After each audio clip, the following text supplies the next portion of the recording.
18, 18. I told the guy. As long as it works, I just can keep it. I'm so tired of painting it. You know what I mean? Make that gotta take it down. Probably got to take it down. Then I'll trade it for now. All Bring it right, back and look 6 at my o'clock. driving record. We'll stand for the pledge of allegiance.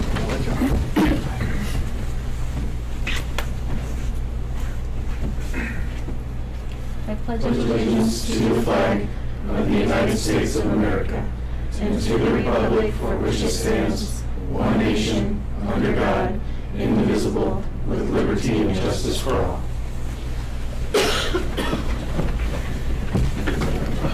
All right, just a reminder to silence your cell phones. We'll start with roll call. Mayor Sherman. Here. Councilor Burrell. Here. Councilor Clint-Cameron. Here. Councilor Lindstrom. Here. Councilor Spradlin. Here. Councilor Tyree. Here. Good.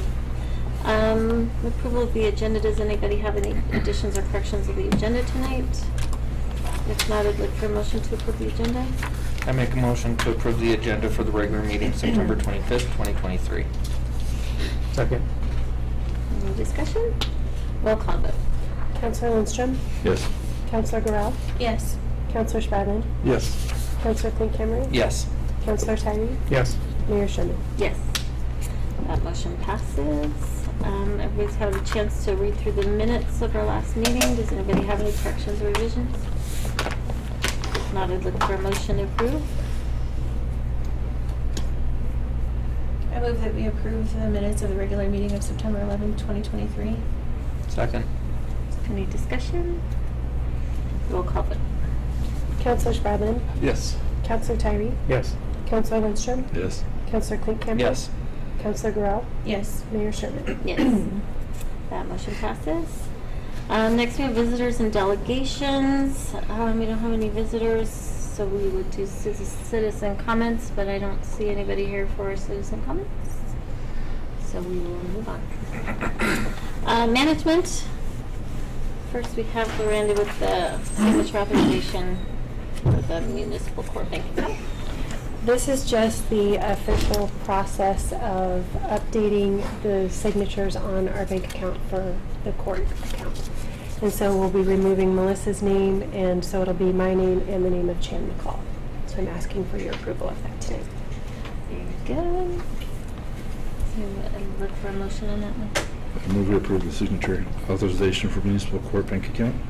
Second. Any discussion? Roll call vote. Councilor Tyree. Yes.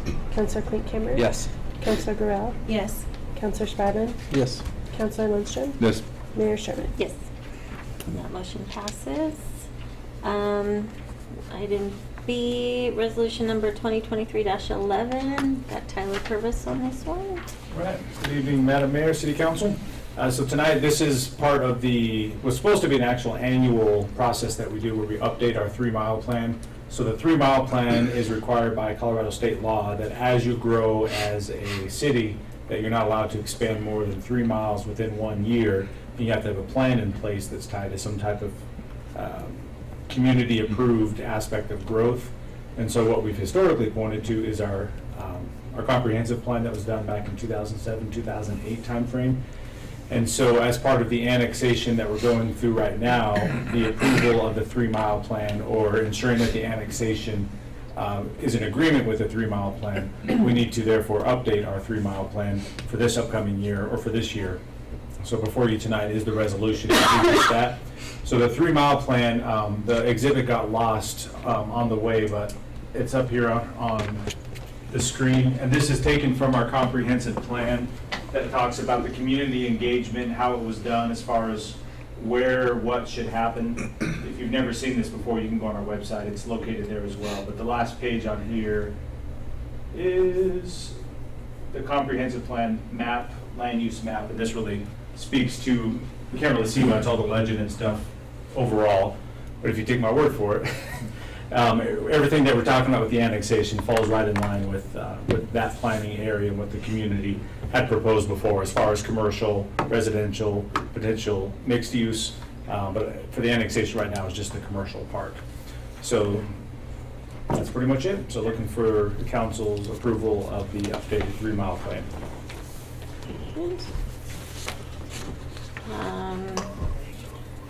Does anybody want to make a motion? I move we approve resolution number 2023-11, a resolution of the Brush City Council to adopt the City of Brush 3-mile plan. Second. Any discussion? And this is an updated, not a new one, right? Yeah, updated in the sense that we are taking our old plan and we're still saying that this is still good for now. Okay. Very good. Roll call vote? Counselor Klinkhammer. Yes. Counselor Spradlin. Yes. Counselor Garrell. Yes. Counselor Tyree. Yes. Counselor Lindstrom. Yes. Mayor Sherman. Yes. That motion passes. And Tyler is still here with another resolution. This one is for council's action at our last meeting for the approval of the preliminary plat for the subdivision that we had a nice discussion about before. We had determined that because council made action on it according to city code, that we might as well codify that with a resolution as well. So we're simply looking for the resolution that puts on paper what was approved last week.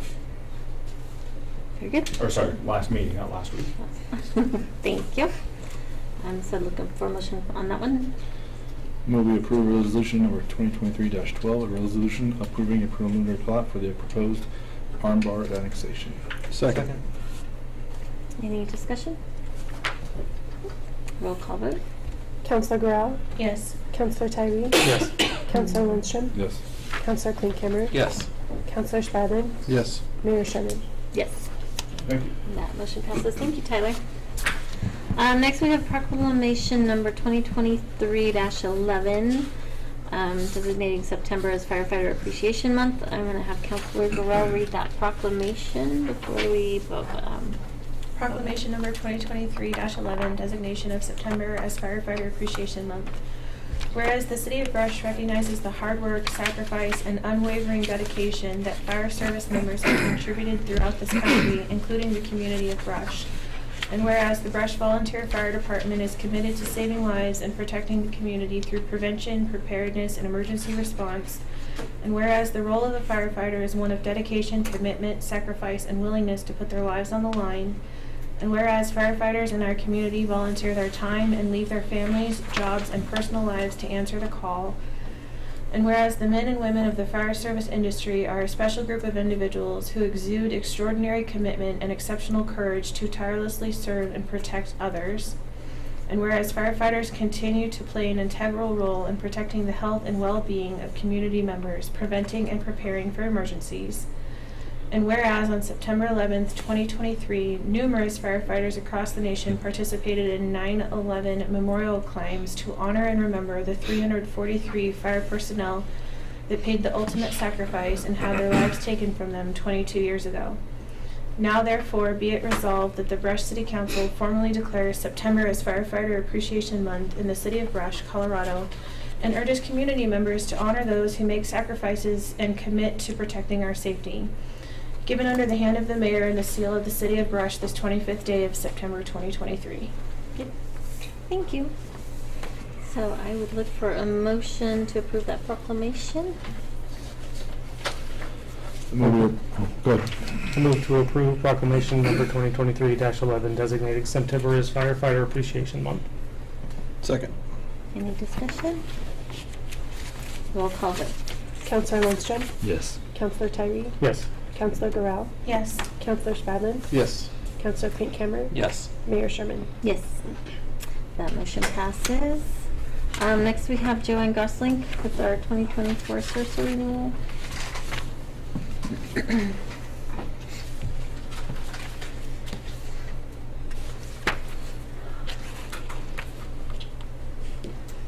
Each year, we have to come to council and talk about our CERSA's property casualty insurance and workers' comp. And we did get our quotes this year for both. On our preliminary 2024 quotes for the property casualty, that actually increased by $36,356 this year. And in going to it, which is significantly higher than it has been in the past, but in going to the a meeting and in documentation that they had sent, and I actually put that letter in here, that if you looked at page 3, It talked about the law enforcement liability being part of the reason. Went to a Sursa luncheon about 3 or 4 weeks ago, and in that they discussed the police department liabilities and the lawsuits. Like, I don't know if you guys remember, the one that stuck out to me, there was that standoff in Clear Creek, and there was like 7 agencies that was involved in that. And every agency got a lawsuit against them. Every agency ended up paying, and that lawsuit totaled $19 million. And there were some that were 13 million, 10 million. They've been seeing a lot of that, and we've had 4 or 5 in Colorado all by ourselves. The other thing is the weather events we've had, the hail damage, the wind storms, and then we've had the wildfires. They seem to be going on every year. So that's why we've seen that $36,000 increase in property casualty for this year. With that, we are asking that council approve the property casualty, approve Monty to sign the property casualty renewal so that we can get that sent into Sursa. Very good. And then I'll do, after that, I'll do workers' finance. comp. Yeah. Or, what? I would just like to say to council that I had a conversation with one of our commissioners, and it's not just us. It's everybody. Yeah. Yeah. So We're with not that, alone. I look for motion on that one. Move we approve the 2024 Sursa renewal property casualty. Mhm. Second. And workman's comp? Or No, we're I will do doing workers' separate? comp, Gotcha, separate, yeah, okay. because I haven't even talked about it. Okay. Any discussion on that one? Okay, roll call vote. Counselor Lindstrom? Yes. Counselor Clint Cameron? Yes. Counselor Tyree? Yes. Counselor Garrell? Yes. Counselor Spradlin? Yes. Mayor Sherman? Yes. All right, that one passes. Okay, go. Okay. On the workers' comp, it actually went up $66,835 this year. In reviewing this one, I had Kim check how many outstanding claims we have. So we have a total of 12 workers' comp claims that are open right now. 2 from 2019, 1 from 2021, 3 from 2022, and we have 6 so far in 2023, and the year's not over. So our claims are climbing, which causes our rates to climb, but because when we had them down low, like last year's increase, I think was like $3,000. It was not much at all. The other thing is when we increase our payroll, that also affects it. So I did contact them to find out if they could give me more history and information, and the reason ours went up 66,000 is that the city had a 6.75% increase in its workers' comp experience, and that's due to claims, and then we had a 9% increase in payroll. So those 2 items combined took us up to brought us up by 66,000.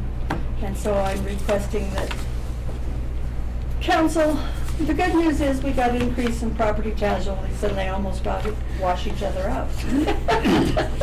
But I am asking council to take and have Monty approve our workers' comp for 2024. All right. Would you like to make a motion on that? I make a motion to approve the 2024 Sursa renewal for workman's comp. Second. Any discussion? I would say it's definitely something to keep in mind when we do those raises, and increase our payroll. It doesn't, just part of the, yeah. It's just gonna happen. Not much we can do about it. No. It's our darn insurance. Okay, roll call vote?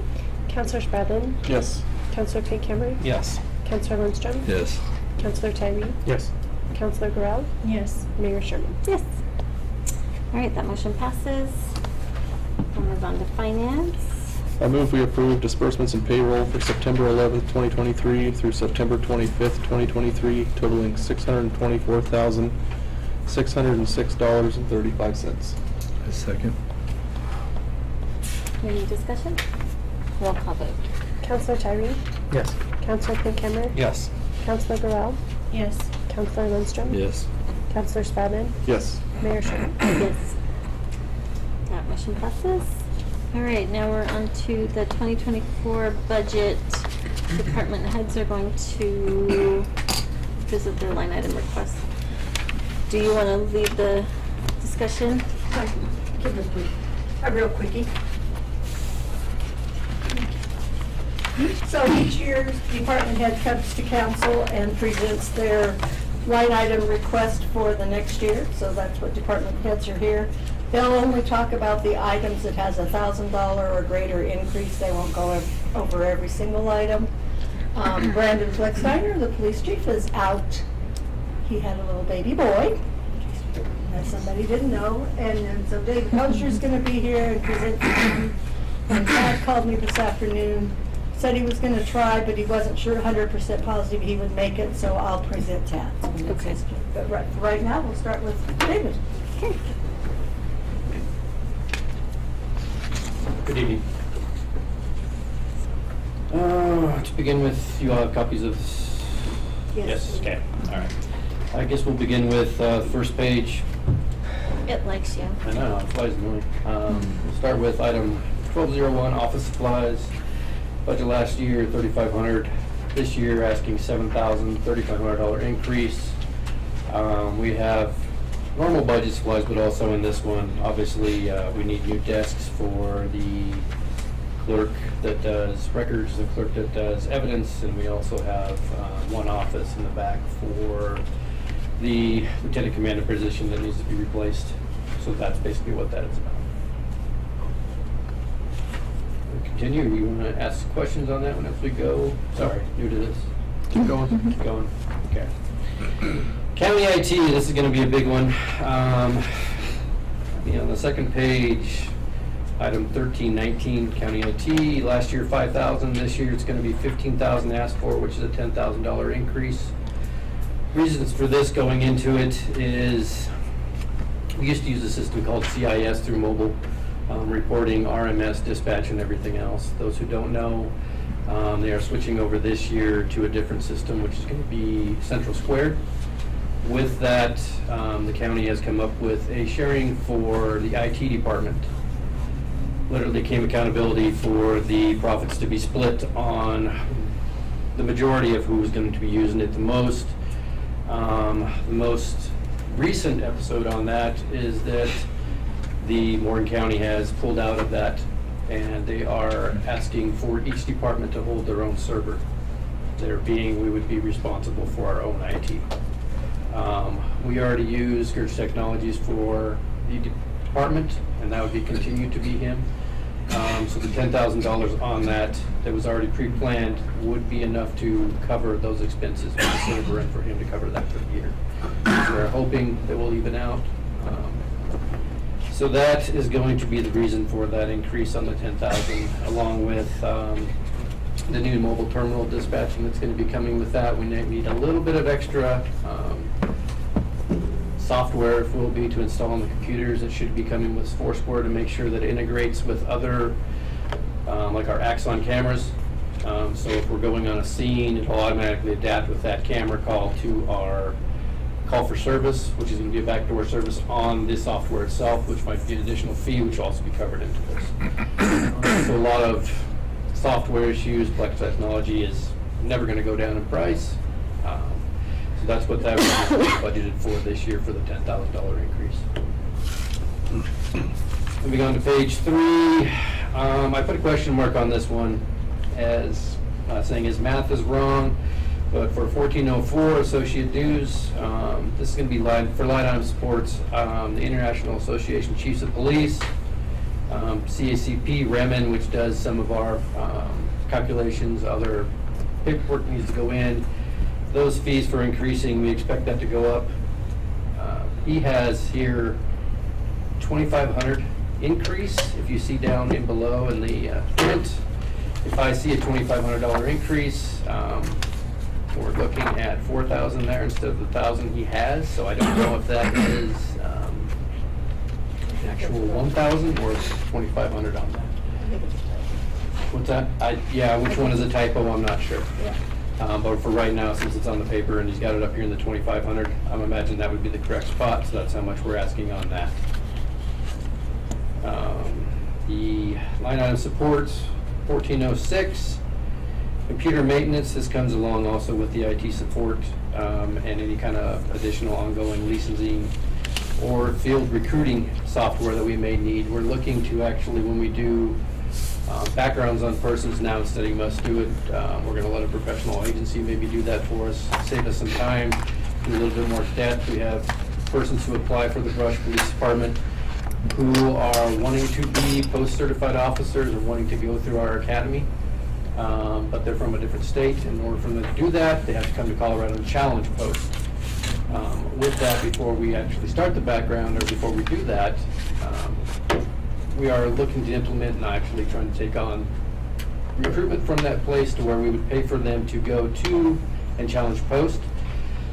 Well, before we do that, being known to that, we need a very comprehensive background on the persons that have done that. And us in Colorado, if it is another agency in a different state, would have to have another entity actually do that for us, because when we get records for backgrounds, if it's not on the Colorado database, we don't see it.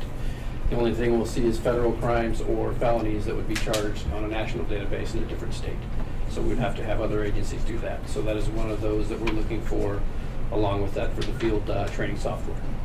And this is, again, going along with the ongoing licensing, the increase of how many licenses we'll actually have to purchase through Central Square to continue with that activity for 2024 coming up. Advertising, we are going to be looking to increase that by 1,000, item line 1407. This is going to be more for getting it out there for advertising for police to come work for us at our agencies.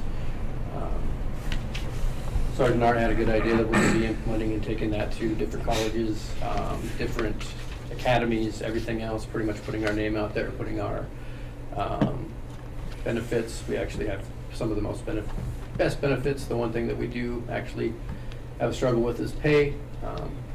Sometimes that's what law enforcement looks like for, and sometimes it's not. Our benefits here outweigh a lot of other benefits that a lot of other agencies have, especially with our retirement and packaging. We'd like to get that out there and see if we can't confirm and associate and maybe sway some people to come to our way on that rather than just for pay. And to get that out there, we're asking for the increase on that for the advertising. Page 4, looks like nothing there. Animal sterilization. On page 5, 1574, there's a new Colorado resolution that now, we used to do it for animal sterilization. We're not talking about putting animals down, but we're talking about actually fixing animals to be neutered or spayed. Prior to that, we would adopt an animal and we would hold a fee of $40. And if the person went and got the animal spayed or neutered, then we would reimburse them those fees. That has changed, and now before we are allowed to adopt an animal out or otherwise, the animal has to be spayed or neutered by us prior to going to that. And that's also expected into the Little Rescue on the Prairie for the same thing. So, an unexpected expense, but it's about the best way we can do to keep it from a non-euthanizing shelter. So, we're trying to do our best. Gas and oil, big one, 1702. 48,800 last year, 260,000 this year. That is going to be just an expected or unexpected increase of what the economy is doing right now. If anybody could have predicted that of where it's going to be, we'd all be billionaires with the monies that are going in and out. Also, to go along with this is going to be the new recruitment benefits for academy attendees. In the past, to and from the academy, we usually send them to Adams County, which is a jaunt. And for some of them, one of the hardships was actually paying for the gas to come back and forth. And there wasn't necessarily a problem when it was cheaper, but it's taking a toll on some of them, just as it is anybody else. And with that, what we'd like to do is actually start paying for the gas for the attendees to use their own vehicles, drive back and forth as another incentive to come to Brush. So that's in there, accounted with that. So those are all items I have. Cool, thank you. Thank you very much. Hey Monty, the Clayton Street office down there in the basement, when we took it over, wasn't there a bunch of desks and office equipment down there at one point in time? Pretty rough stuff. Oh, was it? I think we got rid of quite a bit, but I think there's still a little bit down there, but nothing too salvageable. Gotcha. All right, Lance Schwint. All right, I'll go ahead and get started with the cemetery. I believe it's page 11, 24 on the bottom page. I'll just go through the line item areas themselves. If you go to 10-442-1209, which is cemetery other, we had budgeted $6,000 for this year, and it had came in at $12,000, and I'm asking for $8,000 this coming year. We had 2 years ago, we had a tombstone that was damaged by one of our employees, and we tried to repair it. It's just been kind of a long process. The family where the damage, after the damage happened, they didn't like the repair that was made by us or the memorial company, so we did replace a tombstone, and that's why the amount was so high. So there was just a lot of extra things going on this year, so I did raise it $2,000 for next year. But the reason it was so high this past year was because we did that repair for that tombstone. If you go to the next page, page 12, 10-442-1510. This past year, as you can see, we budgeted $29,000 for foundations. That was one of our big projects this year, and we're just finishing it up as we speak. But we are increasing the available grave spaces for people to choose from on the New North. And so we are just finishing that project, and so next year it'll drop back down to the $5,500, which will just be the general foundation work that we'll do, that we've done in the past year. The other one, it's going to be a recurring theme, is 10-442-1702, gas and oil. Even in the cemetery, we weren't prepared for some of the increases in fuel costs. So although we're under budget, we are increasing that to $5,000 from $4,500. And just below that, for repairs, we ended up spending $8,000, and I don't even know if I have the repairs of the right account number. Probably should have asked you guys beforehand, but when we had the hailstorms and we replaced all the windshields and some of the things, some of the bills came in, and that's where I had signed it. So the repair work from the hailstorm came out of that repair line item. Moving forward to the recreation. Again, electricity and gas, we had budgeted on this is page 17, I'm sorry, 10-451, 1402, had budgeted $3,500. It's going to come up almost $1,000 more than that, so this following year I am budgeting $4,500 for the electricity and gas. If you go down to 1562, the JC building maintenance, we went a little bit over on that line item. We did have it painted this year, and we did purchase additional tables because ours were getting pretty ragged, but we don't see any major fixes in it, so we did drop that down to $3,000 for next year for the budget. Moving on to page 20, tournament fees, 10-451, 1635. Budgeted $9,000 for tournament fees. We ended up spending $11,200, and we kept it to $11,000 this year. With all the rainouts that we had in June to get kids additional games, we did send them to several tournaments, and just the additional tournaments ended up causing us a little bit more money than we were going to spend had the weather cooperated more in June.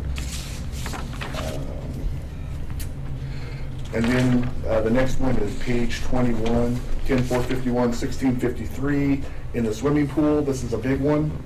The electricity and gas. We had been somewhat stable with there, but it is going to be quite a bit more this year than it had been in the previous year. And so we are upping that budget from $13,000 to $22,000. Part of that, we had a really cool June, so the boilers were working extra hard. But yeah, that's a recurring theme in all the budgets we have here. So moving on to page for the Parks Department, page 33. Again, 10-452, 1402 electricity and gas.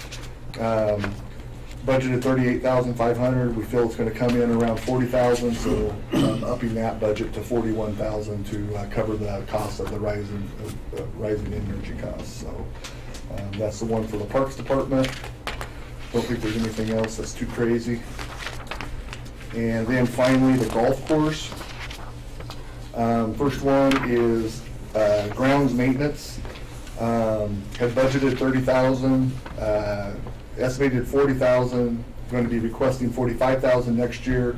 We're having major issues with our air conditioning systems, and it seems like each month we're getting a major bill between the heater and the air conditioner, and it's been recommended that we replace the whole thing, but that's a pretty big ticket item. So we've been just kind of band-aiding it as much as we can. So it might also be a capital improvement request that you guys will be seeing here in the next couple of weeks. Further down, again, electricity and gas on 1402. It's about $10,000 higher than we were expecting, so we are upping the request for that. And that not only covers the cost of the electricity and gas within the clubhouse, but that also is the irrigation system in the shops and all that sort of thing.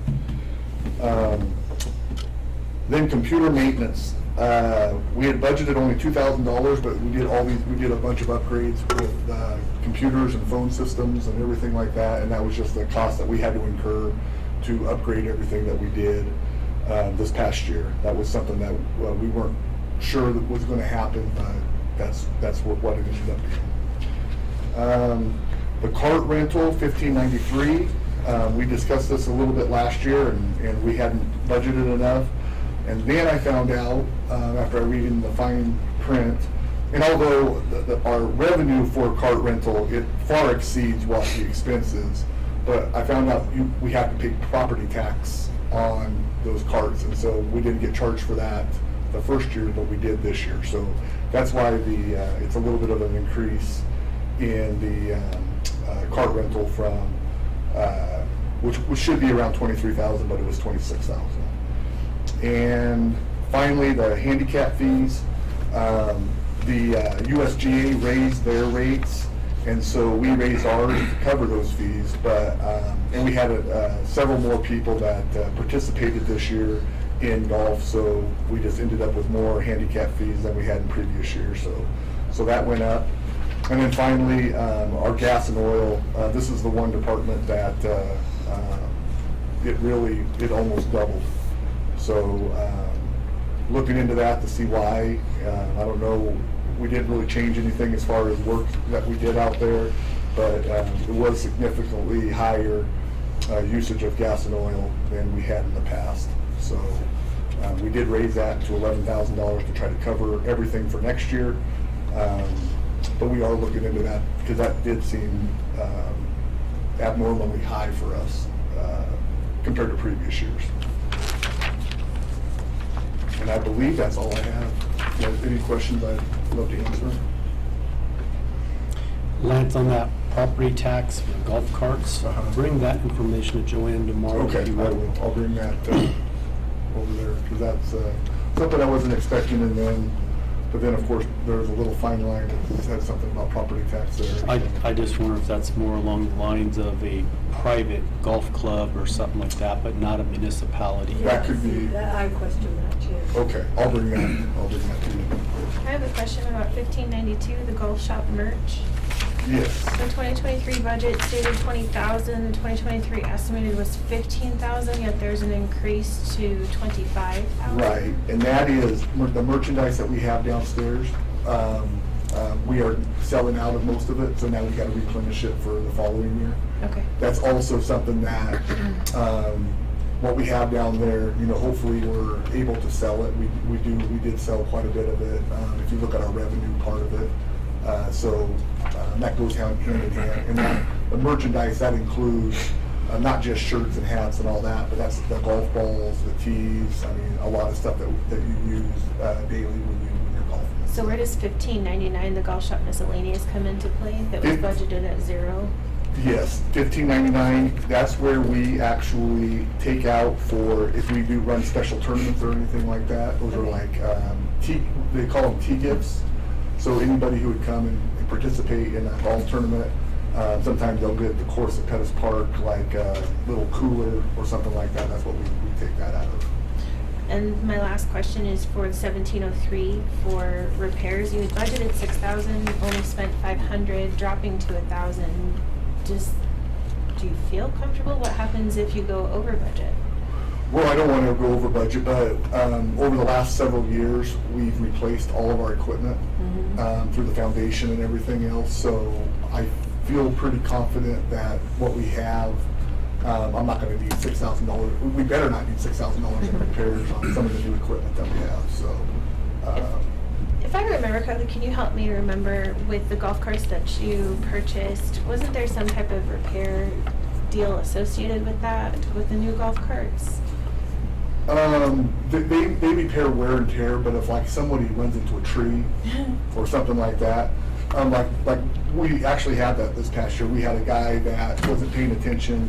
He ran into a tree and tore the bumper up. He actually, we billed him for it, and he gave us the money back, but we still got to reflect the repair on that. Of course. Okay. Thank you. Thank you, Lance. Del Corey.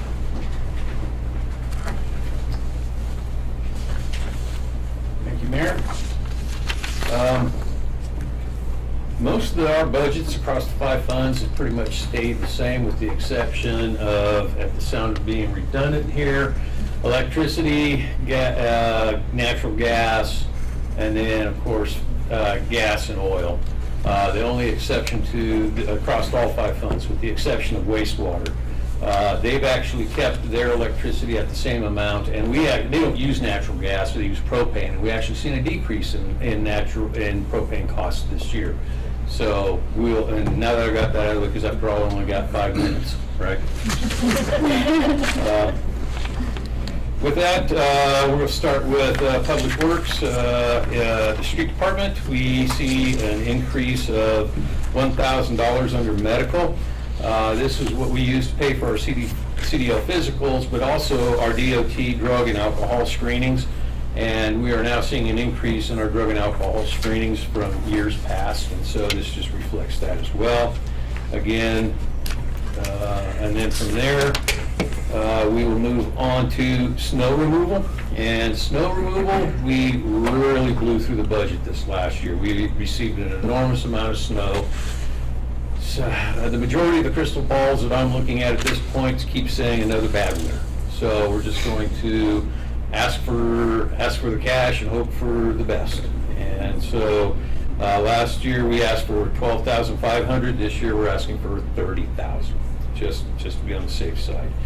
And also with that snow removal, if you do look at the gas and oil 1702 in the Street Department, you will see that it was a very significant increase.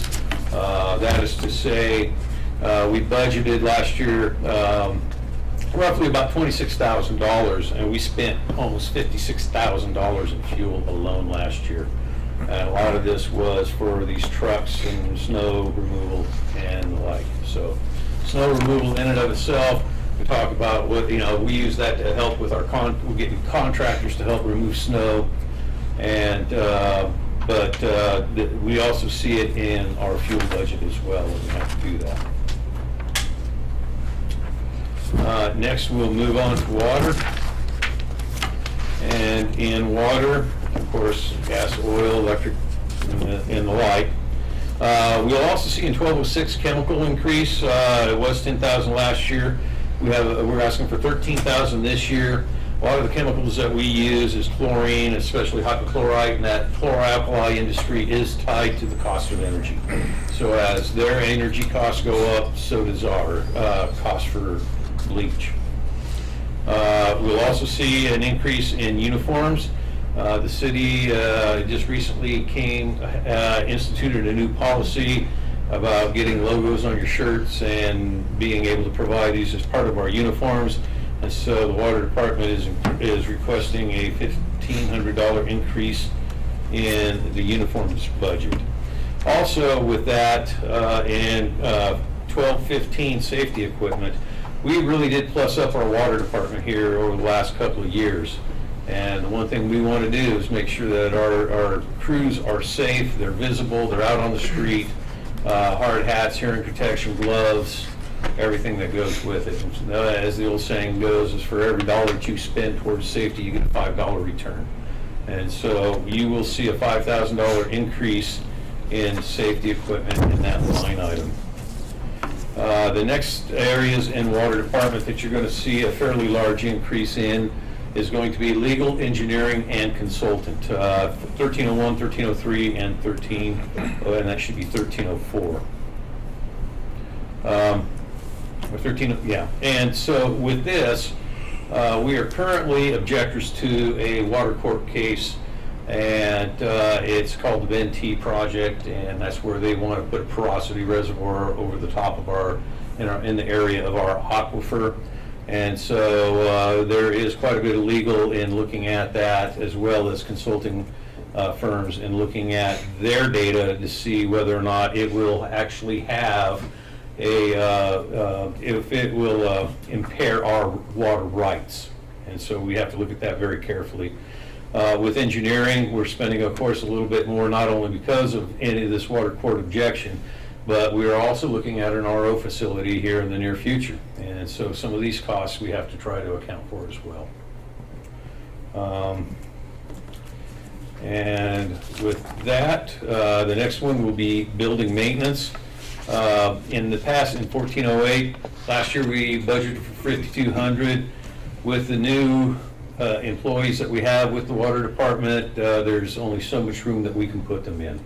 And so we were able to take one of the rooms off to the side and actually change that over into some smaller office spaces for our new employees. And so they do have some more work that they want to do to the building over there.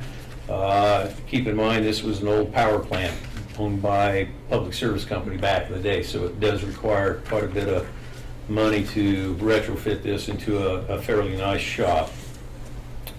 Licensing and permitting, there's an increase of $5,000 with 1419. Just as everybody else costs go up, they just pass it on to us. And so this is just trying to keep up with the increased costs that we have. One of the bigger costs that with licensing and permitting that you'll see is going to be with the 811 locates that we are required to do because of our water and sewer line locates. We've had quite a few projects in and around the area that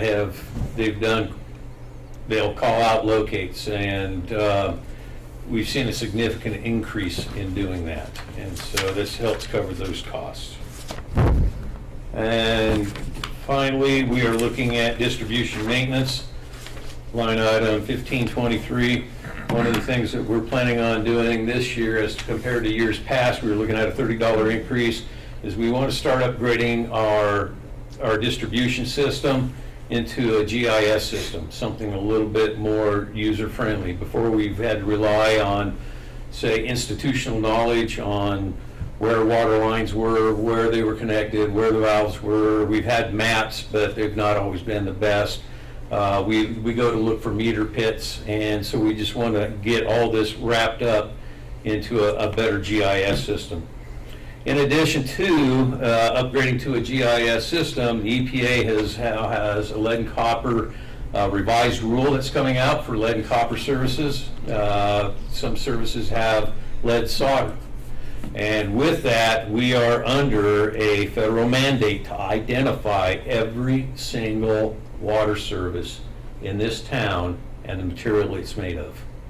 And so this is not going to be a cheap endeavor, and of course, this is an unfunded mandate. So we have to comply. Okay, with that, we move on to trash and garbage. We will, of course, like I stated earlier, with the new policy for uniforms, we see an increase of $1,300 in their 1208 line item. And then also, we are looking at the trash shop out there. We're doing some improvements out there. Last year, with all the snow and ice, there was a lot of mud and water that just was really difficult to get rid of once those trash trucks were in the shop. So they've been making some improvements to help keep that a little bit better. Plus, they also want to insulate this back room that we currently do not have that is insulated, where we store other materials. So we're going to be looking for an $1,800 increase there for insulation and trying to finish up that back room as well. We don't, right now, we are also anticipating landfill costs to increase. I'll make sure I'm on the right page. County landfill, of course, their costs go up, so you just pass it on. And so we're looking for a $5,000 increase in landfill fees. Of course, we've been working towards recycling, try to keep those costs down, and I think that we are seeing some benefit. And I'd like to see some other recycling activities coming up. You'll hear about them in our capital improvements program that will also help bring down some of these landfill tipping fees. And then finally, under vehicle O&M, 1703, it always says repairs, and I think that's a very misleading statement, because it's not just repairs. I mean, the majority of what we spend under 1703 is actually for maintenance, preventive maintenance.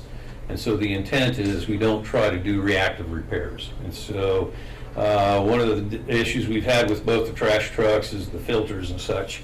And instead of trying to clean them out and reuse them and then having them fail, which then does lead to a repair, it's just been better that we just buy new filters and just stay with the upkeep of preventive maintenance on these trucks. Wastewater, oh, yes. Can I ask you a question on this one real quick while you're still here? On 1402, electric and gas, it says the increase is due to rising energy costs, but you don't show an increase. Do you need to up that budget? At this point, they're not feeling that we've looked at what we've used historically, and they're because again, this building's not occupied for most of the day. And so it's just to keep yes. In the actual budget sheets, it does show an increase of $600. Yes. It shows it going up 66, but on the descriptions, it only shows the 6,000. Right. So I think that 6,000 is probably a typo and should be Okay, so that needs to 66, say and that's why it 66. says that. But it's not a significant increase, and again, because this building is not occupied for most of the day. It's maybe three times a day that people are actually there. And so, no sense in lights being on when nobody's there. With wastewater, we start off with 1207, initially the tool budget. They're looking for a $1,500 increase in their tool budget. Their existing tools, as they've stated, are getting worn out and need to be replaced, and of course the price of tools have gone up as well. The uniform budget, as with the other departments, is looking for an increase as well to help pay for some more of the shirts and the like, boots, and there is some pants reimbursement. Then with that permit fee, we see a $1,000 increase.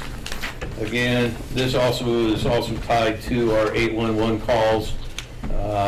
Just because water department goes out and locates their water lines, we also have to locate our sewer lines as well. And and we are anticipating cleaning out our anaerobic digester of biosolids, and of course we have to pay per dry ton that we haul out of there. So just to be on the safe side, they increased it by $1,000. And then we get into STP maintenance. Went from $85,000 to $100,000. This facility is now right around 11, 12 years old. It runs 365 days a year, 24/7. And with that, some of the components are starting to wear out. It is mainly used for preventive maintenance, but every now and then we do have some reactive maintenance, and we will talk a little bit more about that probably within the capital improvements at a later date. But as let me pull this up. As a good example, we had some of our blowers go out. These blowers provide oxygen for the bacteria that stabilize the waste. When these blowers go out, they're not cheap to replace, and they're a critical component. You have to have them. And with that, when we look at the wastewater budget, we are looking close to about $400,000 before all said and done, just this year alone, in blower costs, in replacement and upgrade. And these are critical components. If they go out, we're looking at fines and replacing it. So we just might as well just replace it. So it's been caused our wastewater foreman to lose a little bit of sleep over the last year. So we're working to try to get that taken care of. And then next we have the city farm. Last year was $8,000. This upcoming year we're looking at $20,000. A lot of this is going to be dealing with our sprinkler system out there, our pivot that we use to irrigate our biosolids application site with. This pivot's many years old, and it's starting to show some wear and tear, and it's going to need new tires. It's going to need new piping in some of the sections, and the towers need maintenance, the gearboxes and those types of things. So they're anticipating quite a bit of cost increase in 2024 to keep that pivot maintained and up and running and operational. And then in sewers cleaned, we're looking at a $6,000 increase. Again, we contract out to have about 1/3 of our sewer system cleaned every year by a third-party contractor. Their fuel has gone up, their insurance has gone up, as well as ours. And so, there again, these are pass-along costs to the city. Next, we move on to stormwater, and some of the bigger items that we're looking at here is, again, with sewer cleaning. Again, we have a third party come in and clean our stormwater lines, and with that, we're looking at a $10,000 increase, maybe get a few more lines cleaned every year, and there's also their price increases as well. And then, of course, gas and oil, and with that, I don't have any questions for you, Jill. Excellent job. I do have some questions and would maybe hope that staff could follow up and explain why we are seeing an increase of $45,000 in professional services for a court case that I don't know if I'm the only one that didn't know anything about it. So I'd really like to... Are you talking about us being an objector in a water court case? I'd like to hear more information about that. If that has to be an executive session, I'd really like to understand what's going on there. As we are paying for extra fees in a court case up to the tune of $45,000, that is something that could be used somewhere else. So I'd just really like to hear what's going on there. Honestly, I'll leave that up to you. Yeah, let's just put that on an executive session and invite, you're referring to Fritz, is what I'm thinking of? Yes, correct, so as well make as sure we're HRS. speaking the same language. So, I'm not disagreeing with the expense, of course, but I would just really like to understand why the expense exists. yeah, and I guess the best way to explain it is we're not like deep into a court case, we're monitoring something, and it takes legal services to do the monitoring of it. But we'll do that in executive session. Sure. And this is no tiny court case either. I believe there's like 56 objectors that have been condensed down to 54 objectors. This is huge. Yeah. This is not just I want to put another irrigation ditch in. This is very significant. I'm very excited to hear about it. Okay. Okay. Also, one other thing that you'll see, a lot of numbers that have changed. I've been trying to involve the frontline supervisors a little bit more in helping develop these budgets, because they are the ones that are having to utilize this budget, and I'm holding them responsible. Of course, I have first veto. Joanne has second veto. You guys have top level veto. So, but you'll see a lot of changes, and that's part of it, is being able to bring supervisors in. As we stated before, you know, I'm due to retire after several years, and I want all these departments to be able to stand on their own and function in a capacity without me, and that'll make it easier for the next person to come in. So, thank you. Thank you, Dale. Al Purvis. Good evening once again. So community development and airport. The first set of changes is all in the 1300s there. I shifted some different numbers around. One of the things that we're looking at is looking at our floodplain. And so we moved some engineering funds to that in case we need to tap into that to hire an engineer to look at some different things. It's an ongoing conversation right now, but hopefully with a good outcome in the end, however long that takes. But that's something that, that's the reason for the increase there. With the legal itself, historically that's been zero, but we're working with Dan on his time with each department is billed per that department. Historically, it's just been the city overall, so that'll start showing up if we continue to do that going forward with the legal fees. For the general services in section 14 there, the only significant one is just the travel and training. Costs have gone up, but one of the things that we're doing within the city overall is, as a means of recruitment, is professional development with the employees in the city. So opportunities for trainings, conferences, things like that, as a way, again, to retain them, to build their knowledge up, for them to be future leaders and do better at their jobs within the city of Brush. Down in the tree board in section 15, we're looking at implementing some additional programs for the trees. I mentioned to council a number of months ago about how a lot of the trees that we have in, especially the eastern half of the city, are getting old.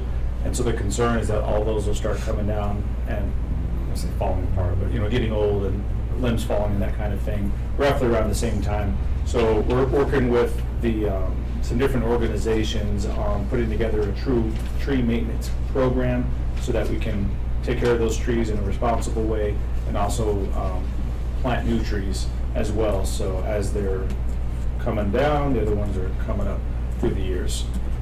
Historic preservation, an increase there. We're actually working on putting together a strategic plan for the Historic Preservation Board.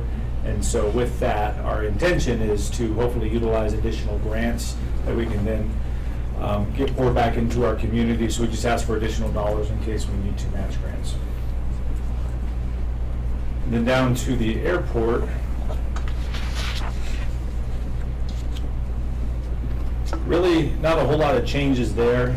Actually no changes there, but just overall with the airport, that's something that is continually in the back of my mind. It's always been kind of a low priority for the city, and we have a master plan for potential things out there, and it always gets put off, it always gets put off, always gets put off. But CDOT has actually recently changed how their funding mechanism, so they're looking closely at municipalities that have very much underutilized airports, and they're trying to justify in their own mind why we should continue to give funds for something that's not really producing a whole lot.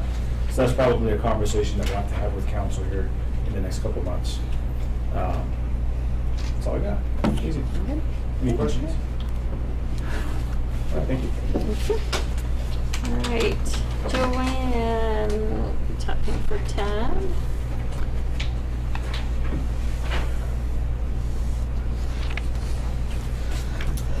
So Tad's budget starts on page 82.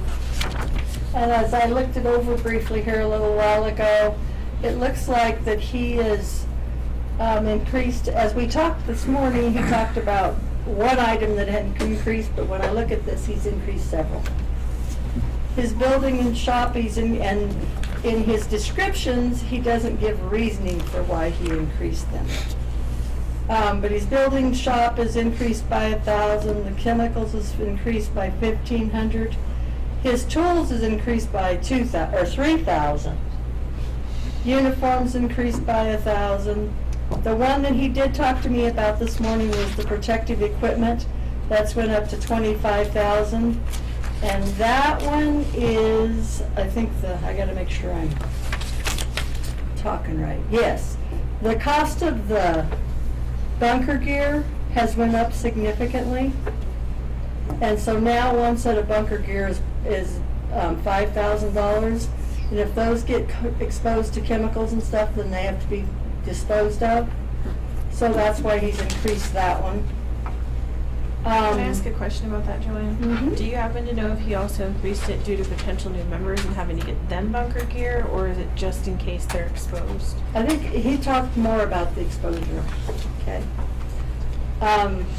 The electric and gas went up 1,000. Their association dues went up 2,500, and that was the last one. So like I say, he really didn't, in his explanations, give anything that gave me a hint as to why. The one he talked about was protective equipment. And that's probably more of the other ones too, just the cost of everything is going up. Right, exactly. That would have been my assumption as well. Yeah. Mhm. And those are the items that with bunker gear, we split 50-50 with the rule board. Yeah.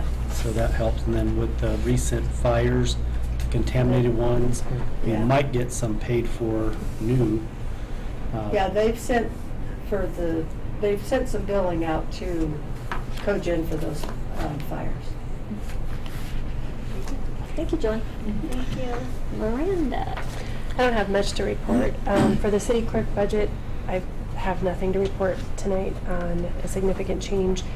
On the municipal court budget, the office supplies are going to go up $1,500 for 2024 for a computer replacement. And then in legal services, that is increasing $5,500 for an interpreter that is now an independent contractor rather than on our payroll, which is a different line item. And that fee has increased a little bit over the last couple years because of the need for them to be certified or near certified with that legal, knowing the legal interpretation as well. So those are the only two I have to report on. Thank you. Monty. Okay, the first one is the executive budget. That's the mayor's budget. That's page 95. And it's kind of an easy one because there's only 3 line items that we look at. But we kept them all the same. I talked to Dana and wasn't planning on anything different. And then the only thing that I did while I was sitting here thinking about the association dues, in the past, the mayor, years ago, their membership to like the Rotary Club would be paid for by the city.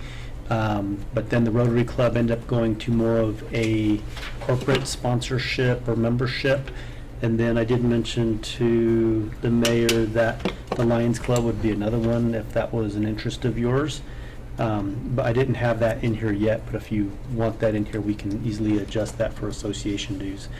So that's all of the executive budget. Next one is page 97. That is legislative. That's the rest of the city council. And everything's the same there. I left again.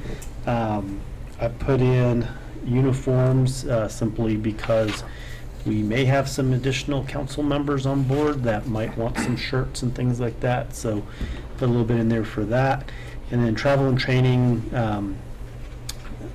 just left that the same. And computer maintenance, that's the stipend that we give out to the council members. Am I not looking in the same place as you? Because I see travel training increase of 3,000. Let's go to page 97. And then maybe the descriptions, maybe I didn't have that on the description. The description is different on the Is it intake. different? Okay, we'll make note of that. But it's the page 97 that I'm looking at. Okay. And the one thing that we got to figure out a little bit is this last year, if you guys remember, with the rooms and everything, they're going on like my credit card and other people's credit. So we got to just make sure that we're going forward, we figure that piece out so they're going to the correct account number. And there's a lot of miscommunications. So then I think you put yours on your own and had to get reimbursed for it. I just want to make sure in the future we can track those better because I wasn't 100% confident in some of the numbers. But overall with the budget, I left all those the same. Real quick, Monty, one thing I think that's significant to mention here in the travel and training expense for the council, I did plan to speak about the District 1 meeting that we had, but I think it's important to note that the CML executive director did make it a point to state that there was recognition that this last year's conference was a little pricey. Right, and next year's Loveland. Yeah, but many municipalities apparently had some concerns about the cost of it, and so Mhm. hopefully that will not be as pricey going forward. Right. Yep. Okay, and then the next one is page 99, and that's the city administrator budget. And again, I kept everything the same, didn't make any changes on that. It's been very close to the same for years now. And then the next one is the administrative budget, page 103, 104. On this, we have a few changes. Probably the most significant is going to be the same like everyone else with electricity and gas going up. So we did bump that up from the 10,000 to, make sure I get it right, 15,000. And we just don't know how much it's going to go up, but we figure it's going to go up some. And then also on computer maintenance, we had 20,000 in the budget last year. It was looking like we're going to be hitting around the 25,000 mark this upcoming, or for this year. So I put in for 25,000, and that could change a little bit depending on what we do with Gertch, with any type of computer upgrades that we do. But I think that should be sufficient for that one.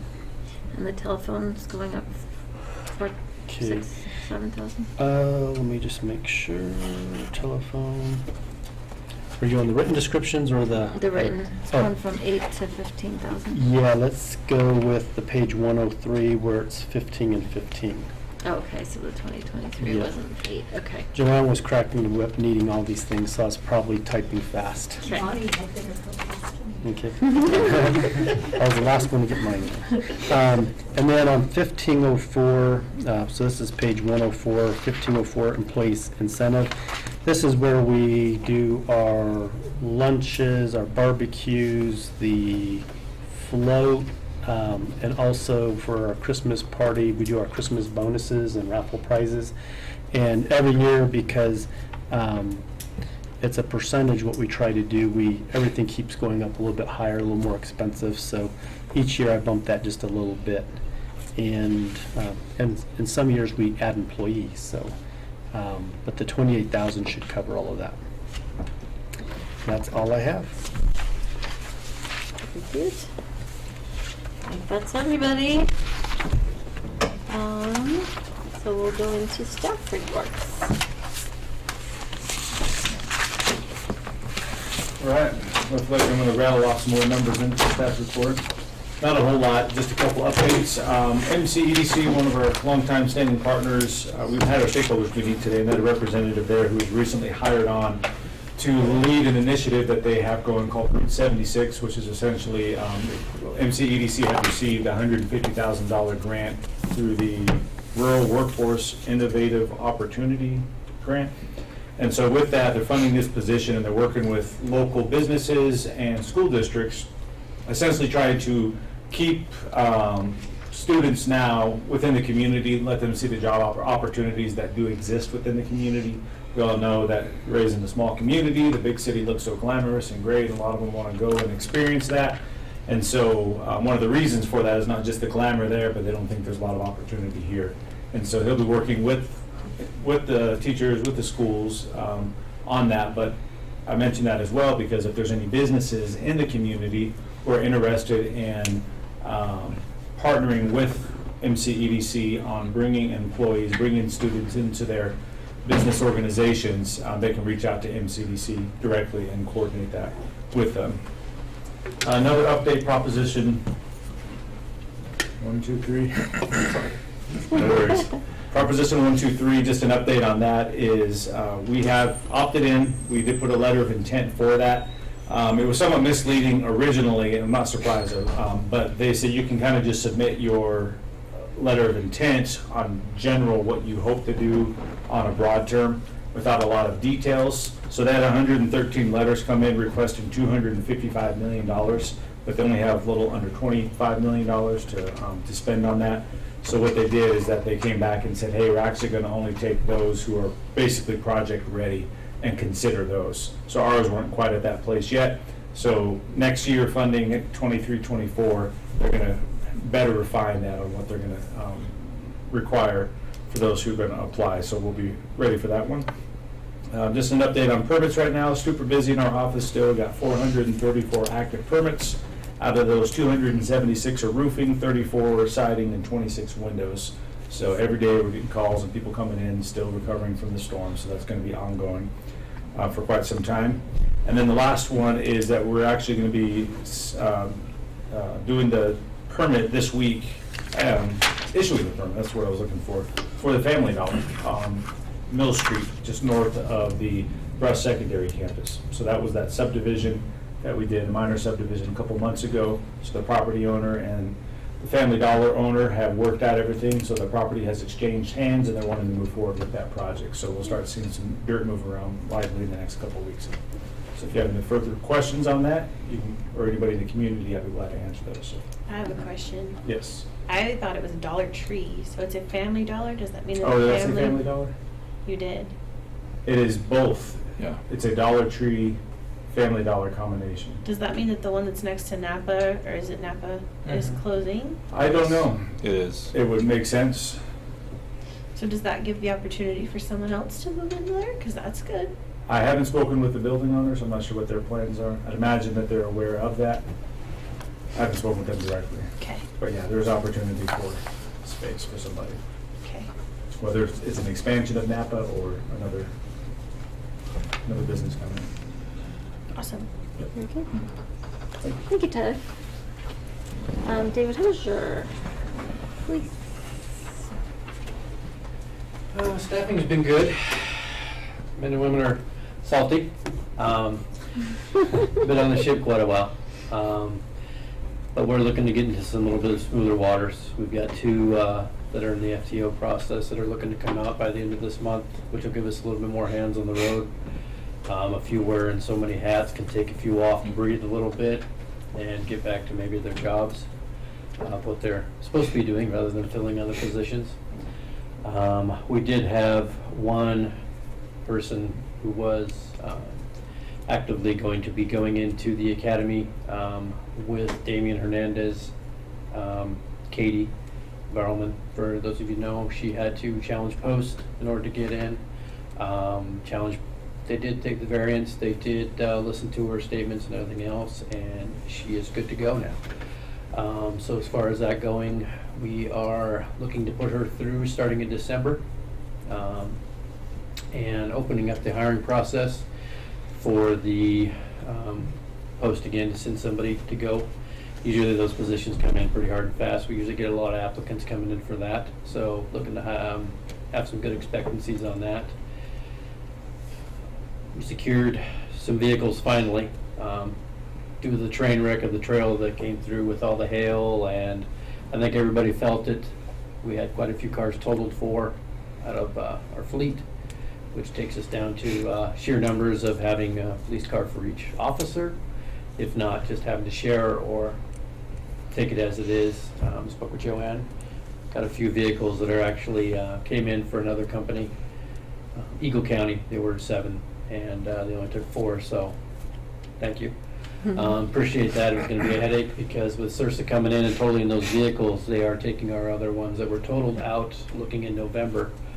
So time was very short, so maybe something will work out there. Other than that, babies, and congratulations to all those. We've still got 2 more to get through within our department.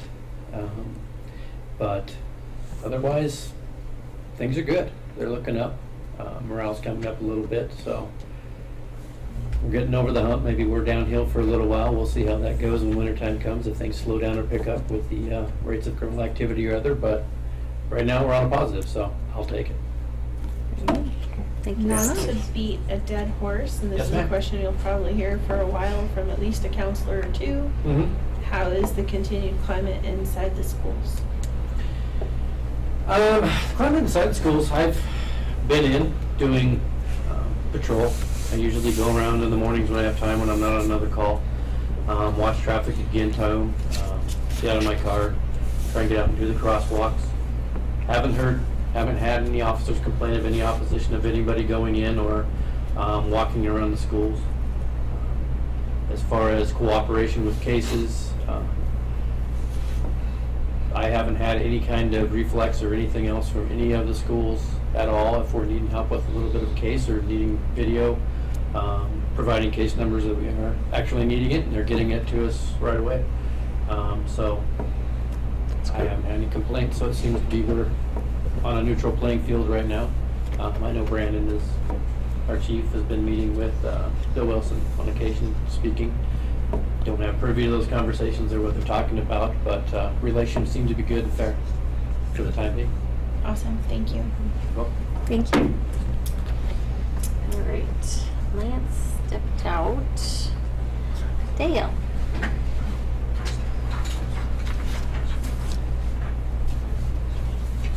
Thank you, Mayor. Lance had a quick task he had to take care of real quick. He should be back. His paperwork and everything is still here, so hopefully he'll be back shortly. First, I'd like to bring you up to speed on the library stop sign request. I had the opportunity to visit with Director Laura McConnell, and we discussed a lot of her observations. I got a lot of insight into some of the concerns that are occurring in that area. And we determined at some point in time throughout this conversation that this is just not one issue, it's several issues in and around that library. And with that, you know, just stop signs in and of themselves would not solve everything. And we both agreed to that point. One of the things that we would like to do, though, is look at a reduced speed zone through that particular area. That would probably be more appropriate. And with that, Director McConnell has also agreed that this is probably about our best first approach. And so with that, I would like to do a speed study in that particular area, especially as it relates to two streets on that intersection, two directions on those streets. Of course, there's only two streets, but two sections of the streets. And so I'm going to wait for Chief to come back from maternity leave, discuss that with him, because he's also traffic engineer as well.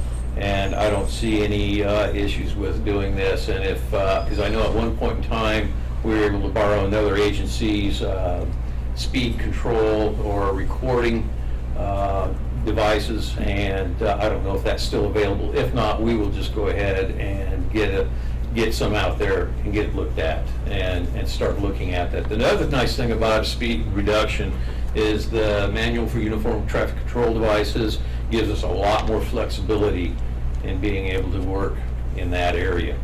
And so with that, I still plan on, at this point, moving forward with our capital improvement plan, because by the time we get everything probably all pulled together, we will be past our capital improvement plan. And so I'm going to go ahead and capital improvements. I am going to also put in for some interactive speed limit signs just for that area.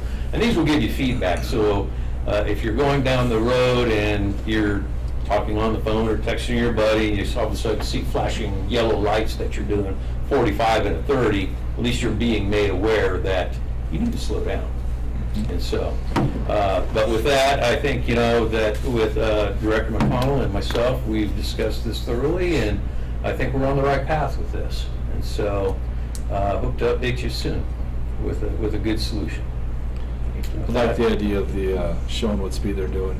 They do it outside of Akron on 34, Yes. and I catch myself every time I go through Akron. And to be honest with you, this last year, or for the 2023 capital improvement program, we were going to put some in over here on 34 in a couple areas. However, when discussing it with CDOT, they were putting together new standards for the installation of these signs on state highways, and they said, Dale, you need to just stand down for a minute until we get our new regs put together.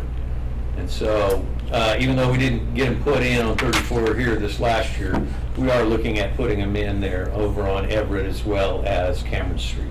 So if the speed limit study produces what I think it's going to produce, then we will be ready to do that in 2024. So, but I think this is a good start. It's a great start. Will those signs be movable? Can they be used in other areas around town? We would make them a permanent sign. Okay. And so that way, because, you know, yeah, anything can be moved, but we would leave them there as a permanent sign. Don't they have like the little mobile units then, like Dina's talking about, that you can move around? Oh, yes, and there's actually one out in the parking lot, I believe, that the city has access to. And I mean, it wouldn't hurt, I think, to move that around town every now and again, just to, 'Cause I think we had talked about putting that on Edmonds over by the high school. yeah, and I'd like to see it over here on Edison, over by the Old Ace Hardware, as well as a few other places. Yeah. But again, that's just going to tell you, that's kind of a trailer, it's bulky, it's there. What I'm looking at is a yeah. regular speed limit sign, and it's interactive, it gives you feedback, so allows you to check yourself, as it were. All right. Very good. With that, Armbar development, north of the interstate, is moving along. Hospital Road, County Road 27, that is being paved with concrete, has been paved with some of the sections with concrete. And I know that the subgrade in the base has been prepped for asphalt. And so I know we all anticipate that wanting to open up here pretty quick. However, we are still waiting on some natural gas services to be disconnected and another natural gas line installed for down on Armbar Way. And so before all the concrete is put in, then we still have to wait on XL a little bit. So I appreciate everybody's patience. I'm sure the contractor and the developer does too. We'd like to see that get opened up right away, but it's moving along pretty good. Most of the sewer line has been installed, and I know that they've been working on the water line, and the stormwater line is all stacked up, ready to start going into the ground. So I believe the last I heard is that pretty much 90% of the grading for the lots has been completed, and so it's moving along. Yes. I drove out there the other day, and the thing that I was worried about with the whole subdivision and leveling and grading is I remember when there was some work being done near the golf course, and it's pretty fragile land, and when the winds start kicking up, it starts blowing like crazy, and visibility and just the dust in the air was an issue. So I was just worried about the location out on Armbar's property, because that's a large parcel. If that starts blowing, it's going to be crossing the interstate as well. So I just Yes. thought they should have some erosion control or something out there. Sure. They had to get a stormwater permit from the state, from the Water Quality Control Division, and they have to comply with that stormwater plan, which would require soil stabilization at some point. You just can't leave it dust. Let's verify what they've got, because if that would have blown that day, there's no way you're going to stop it. Sure. And they have to have water trucks on hand, ready to go, those type of things. You bet. I have two questions. On the Main Street and 34, are those just taller street lights we're putting in? Or? Oh, I'm getting this. Oh, I'm sorry. My bad. Your head. Yeah, so let's move with that. The CDOT Signal Project on 34 in Clayton. The poles are up, and that was not what we were anticipating. And I know that they're quite a bit taller than the buildings, and their placement I find a little interesting, and I've been trying to get a hold of the project engineer on that. I haven't been able to reach out to her directly, with CDOT, that is. However, I know that in previous, Monty has worked really hard with CDOT in years past, saying, hey, when we replace these poles, we want them to look like our regular poles, like our light poles. We want them blackened, and we also want them to match and fit right in with downtown. And we reiterated that here several months back, that hey, if you're going to do this pole project, we want them to look just sort of like our light poles, so they blend in, they look good. And their answer was, we have one style of pole, and that's what we're putting in. And so I think this style of pole probably does not fit well in this in the downtown area, and I hope to find out more about it. But this is a CDOT project that is beyond our control. So we can certainly comment and reach out to them, express our concerns, but we're not the only ones. They're doing this as well as not only here in Brush, but they're also replacing poles, light poles in Akron, and they're going to be the same ones, as well as Otis, as well as Ray. So we're only one of 4 communities that these things are going into. So, I don't see, what was the point of replacing them? Was there, I didn't see a whole lot of difference, except they just kind of moved a little bit and. I never got that. I never got the purpose of replacing them. The only thing that I could possibly foresee is because of the height of the poles, that they are going to be able to create more clearance for oversized loads that are coming through. That is the only benefit that I can see. Well, you can only have them lights so high anyway. They're out of sight of your vision looking through a vehicle windshield, but. Mm-hmm. Well, being a little facetious, who also said, well, that's the start of our festoon lighting. So, just to make you aware as well, CDOT project, we have the cable rail project coming through on I-76 from mile marker 72 to mile marker 91. You've probably already seen some of this taking place over probably just west of the port of entry. And what they're doing is they are putting a cable rail in the median of I-76. And the whole intent with the cable rail is to prevent cross-median crashes. So if somebody was to lose control of their vehicle, they cross over the median and now they're head on with oncoming traffic. And so the cable rail has been proven very effective in slowing down these vehicles and preventing them from getting across the median and stopping them in their lane. And so that's currently going on. Again, this will be, like I say, from mile marker 72, which is around Long Ridge Road, all the way to mile marker 91, which is just 1 mile past of exit 90 here. And so you'll be seeing the installation of that cable rail going in between those 2 points.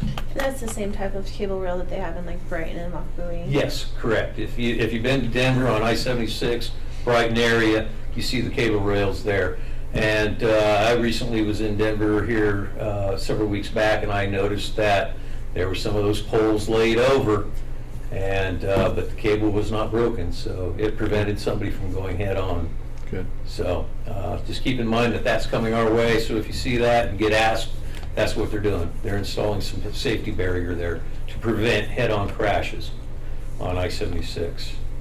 And then finally, our crew is gearing up to assist the chamber in Oktoberfest coming up. So hope to see you out there on Saturday. And we're going to have the chamber was able to obtain permission to close US 34 down again for the 300 and 400 blocks. And so we're looking at modifying what we did last year with our semi-truck routes and such. We're reaching out to all the different industries that utilize 34 for their route to Fort Morgan and back, and letting them know that on Saturday, September 30th from 6 to 6, that they will have to detour over to Mill Street and then back down to 34. And so I still have, we've had a couple of industries we haven't been able to reach out to yet that haven't responded, but for the most part we've gotten very positive response. So they really appreciate the heads up. Yeah. And so with that, I'll take any questions.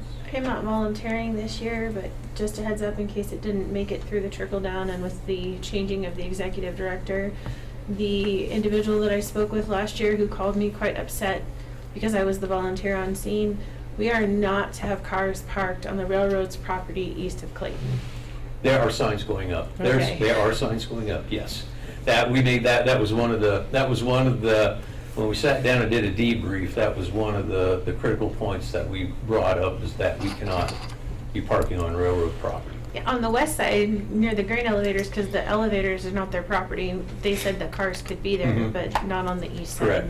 You know, if they have to get in and out of their depot or their station, and there's cars there, that makes it very difficult for them. And railroad is very important, so, Yes. We are aware of that, and we are taking measures. We're taking countermeasures. Cool, because that was not a fun phone call. I'm sure. So, sorry you had to take it. I'm just a volunteer. Okay. Any other questions, comments? Okay, thank you. Thank you, Dale. Joanne Gussel.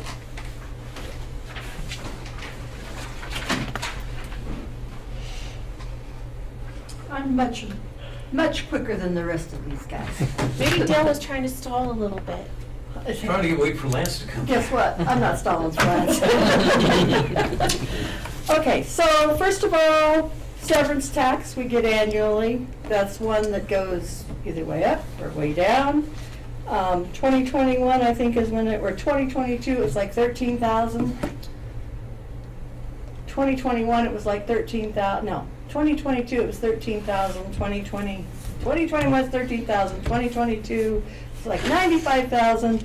And this year, now it's up to 149,000.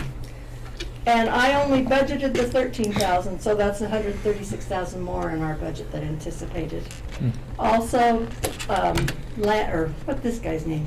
Tyler had brought up the building permits and how they were so extremely busy, and we talked about the property casualty and how the expensive it increases due to the weather and that type of thing. I can tell you that if you look anything associated with the building permit dish part, our revenues are way up. So that's another good. Use tax, building permits, contractor licenses, everything is just way up. On the expenditure side, CEBT, we did meet with CEBT in early September, and they have given us a 5% increase on our health insurance. Last year it was 4.5, this year it's 5%. I don't think that's a bad number. I don't know. This year we got back the stipend, or whatever you want to call it, but we won't get that in 2024. Usually every other year in the odd years is when we get some money back to them. So, but it was a 5%. And that's all I have. Thank you, Joanne. Lorianne DeBeck. I have nothing to report tonight. Dan Cobb. Just a couple things. I've been working on a franchise agreement with Allo, and it sounds like I have one coming up with Excel to review. We've been working on the annexation like we discussed, and a couple other agreements that you'll hear about in executive session and in the work session. Thank you. Monty Torres. All right. I got everyone reported on everything I was going to report on, so I get to check them all off the list. I was going to mention that our DU project, or Ducks Unlimited project with the wetlands, just south of Brush, that's moving forward, and they had their contractors walk through this last week. So that sounds like it's going to be moving along fairly quickly now. We're still going to be coordinating before our budget retreat, a meeting with the Brush Rural Fire District. I relayed that to Tad Anderson, so they can start working on a good date that's going to work for he and Ray. We liked that meeting room upstairs, and we did that with all the council members and the rural board inside the fire hall. That kind of worked out really well. In regards to the budget, I believe it's 2 weeks before, or 2 more meetings before we do the capital improvements. The last council meeting in October is when we do the So capital. 2 more, right? Yeah, so The next council meeting will have a proposed budget. correct. That is just a proposed budget, Yeah, and there's then nothing complete about it, it's just a budget. those capital requests, they take a little bit more time and effort by the department heads, and a lot of those are related to the priorities that we do have from council. So that'll be the next big ticket item for the council. And then we are so close to our break room being finished and completed, and when we do that, we can get our conference room back and start restoring and putting our supplies back where they go. So it's been not a long haul, but it's been a little bit, but we're just about ready to be done with that. And that's all I have until executive session. Very good. Mayor and council reports. Does anybody have anything to report? Comedy shows are coming back, so they start here in October on the 14th. We're going to do it straight through this time, 7 of them. Great response last year, so every show is packed, and it's a great date night. It's great for the golf course out there. All the employees have a night where they get paid, make some good money, so kind of hard in the winter for them to do that. So, and it's just a good time, so feel free to come out and support it. Get your tickets early, because I can't hook you up. So I would say the mayor, Monty, and I attended the District 1 meeting this last week. Was it this last week? Yeah, it was recently. It was in Sterling. Really, honestly, it kind of felt like we had a pretty solid report because everyone was like, wow. So we kind of got some praise for that. There was actually one city that went, we're going to focus on the positive, so I felt really good about all the great things that we were able to tell them about the Armbar annexation, the old central school getting remodeled, the different businesses coming to Brush. So it was really exciting to be able to share that with our peers, if you will.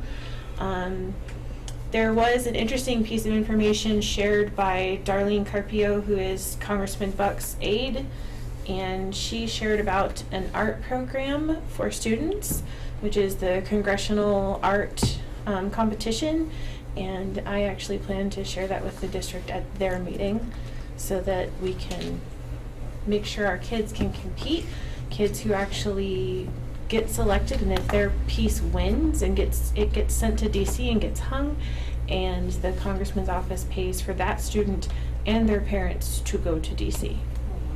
So it's a pretty significant program. So that was kind of fun to come out of that with that. And we'll be hosting it here in Brush next fall. Next fall. There's your heads Fort up. Morgan volunteered for Morgan will be spring. And we volunteered. Fort Morgan did share that they have quite a lot coming, so it's going to be interesting to see that as well.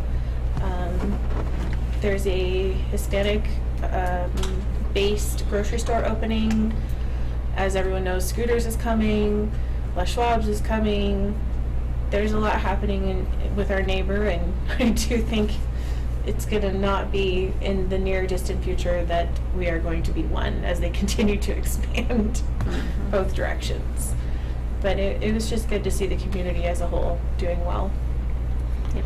Well, you can't be more than 3 miles at a time, though. You paid attention tonight, huh? And thank you for doing the report. You were very thorough and you did a really good job. So. Thank you. I just followed the map in my head. Yeah. I don't have one of those, so I'm glad you did. All right, anybody else? Have anything? So we will need to, next we'll move into executive session. So do I read this before we move into executive session? I need to have a motion to move into executive session. I move that we move into executive session pursuant to Colorado Revised Statutes Title 24, Article 6, Section 402, its subsection 4A for the purchase, acquisition, lease, transfer, or sale of any real, personal, or other property interest. The matter to be discussed is a long-term lease agreement with Monarch Energy. Second. Any discussion? Roll call vote. Counselor Spradlin? Yes. Counselor Tyree? Yes. Counselor Lindstrom? Yes. Counselor Burrell? Yes. Counselor Clint Cameron? Yes. Mayor Sherman? Yes. So we will have to clear the room.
Did you do? You know what? Why is he so cool to me, dude? I did just. I don't know what it's like.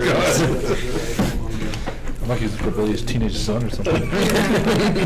Okay. So, before we go any further, Dan Cobb has an announcement for the record. I'll note we're just rejoining from an executive session. The time is 8:08. I was present throughout. The scope of the discussions was within the scope of the statute, and as the city attorney, the attorney-client privilege attaches. And we didn't need any motions following our executive session. So, I would look for a motion to adjourn the meeting. I move we adjourn. Second. All in favor, say aye. Aye. Opposed? Okay, we're adjourned, and we'll go into work session. Okay, you guys ready now? Let's do it. All right. Dan, I think you're the model traffic code. We'll turn over to Dan. to Wait, talk I need about- to get Steve on the phone. I need to stop the recording. Can you give me just a minute, Yeah. please? Okay, who on the phone? Oh, Judge. Judge Jones. He lives in Pueblo, doesn't he? Yeah.